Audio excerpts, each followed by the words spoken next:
But this new SOPA law also would put away somebody for 5 years in federal prison if they stream a film that is illegal to stream online. Right. So in Wall Street, at the moment, they're not actually knocking on people's doors. And putting them away for 5 years if you walk away from your mortgage. Right. You can walk away from your mortgage. Exactly. Still jingle mail. Yes. But in the U.S., if you download a film, even though it's constitutionally protected under your fair use rights in the Constitution, not that that matters in America anymore, but you would get attacked legally and subject to a felony. That's correct. And 5 years in prison. So let's look at how this happens. An industry that is a fraction of the size of Wall Street, how they get this power. How copyright industries con Congress. So we all know about Hollywood accounting, okay? This is where no Hollywood film in history, perhaps actually 3 or 4, have ever made profit. So they never have to pay taxes, and they never have to share with the Hollywood talent any income and profit they make. Well, it turns out Hollywood is now actually adopting, when it's convenient for them, Wall Street accounting.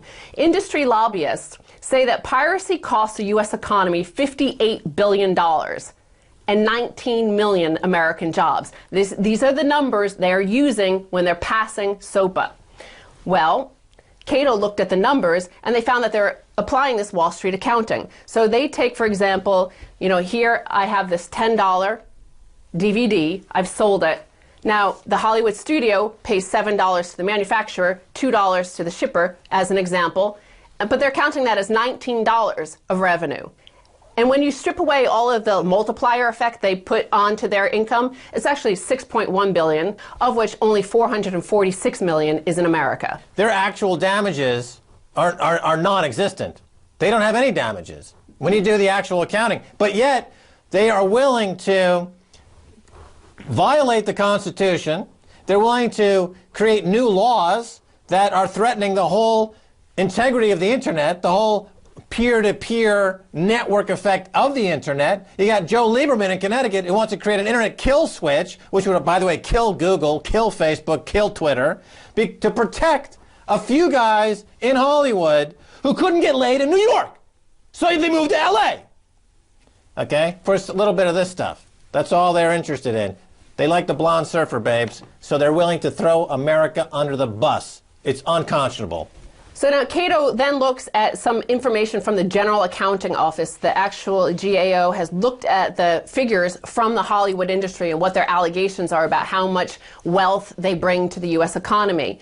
And what they found is that actually, so they say $446 million is lost in revenue and income in the U.S. from illegal downloading. But what they found is that actually 80% of illegal downloaders wouldn't have paid for it. So that's not lost income because they wouldn't have bought it anyway. So they happened to just listen to it for free, but it didn't cost. There was no cost taken from the economy. Right. In fact, it's marketing that they don't have to pay for. Exactly. So instead of paying for marketing, instead of spending like Tom Cruise, $200 million Mission Impossible 4, they're going to spend another $100 million on marketing or more on marketing. You could not spend any money on marketing and simply let the network effect of the Internet, as it's brilliantly shown to be an innovation and business builder for companies like Google. You could apply that to your own frickin' Hollywood studio model, but you don't because you're, at the end of the day, insecure about your own sexual prowess. So you end up moving to Los Angeles, creating the biggest porno industry in the world, and throwing American democracy under the bus. Let's look at this GAO information. They say that because it's disposable income that is being used to purchase a ticket to a movie or purchase a download of a song, that the effects of piracy within the United States are mainly redistributions within the economy for other purposes, and that they should not be considered as a loss to the overall economy.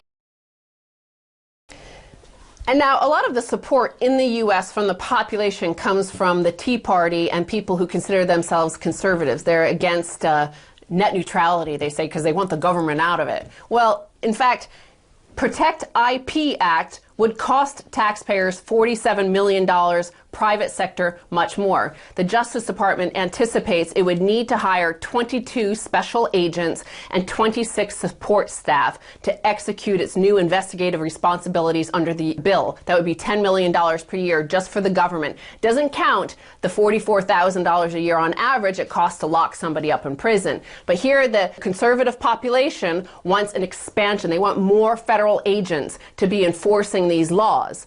But a bigger concern is that the private ISPs are also having to enforce this. So they don't know, however, the CBO said that it wouldn't be possible for them to estimate those costs because there is uncertainty about how often and against whom the Department of Justice or copyright holders would use the authority. Max, how often do you think they'll use that authority? 100% of the time, because they are unable to turn a profit in a business other than using the government to strong-arm and shake down people for ill-gotten gains. Now, in response, we've got Google, Wikipedia, other major internet franchises and enterprises contemplating coming together, cooperating, to go on strike, to shut down all their respective sites simultaneously as a war between these businesses that are actual innovative and entrepreneurial are going against this Hollywood MPAA, cartel. Okay, now quick headline here for our last headline here, because I want to show you exactly what would happen. And this SOPA and PIPA are not laws now. So this is already how destructive and violent and aggressive the RIAA, the MPAA, all these guys are. Breaking news, feds falsely censor popular blog for over a year, deny all due process, hide all details.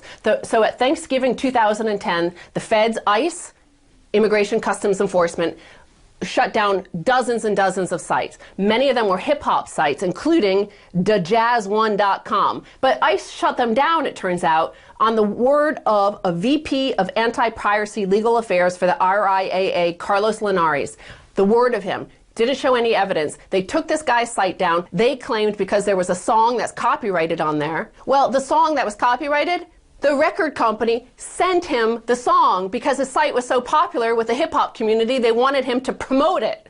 So this type of abuse is going to become commonplace, and the people who are fighting against the SOPA and PIPA are on the better side of the angels of our better nature. Stacey Herbert, thanks so much for being on the Keiser Report. Thank you, Max. Don't go away. We're going to be talking about this some more after the break, so stay right there.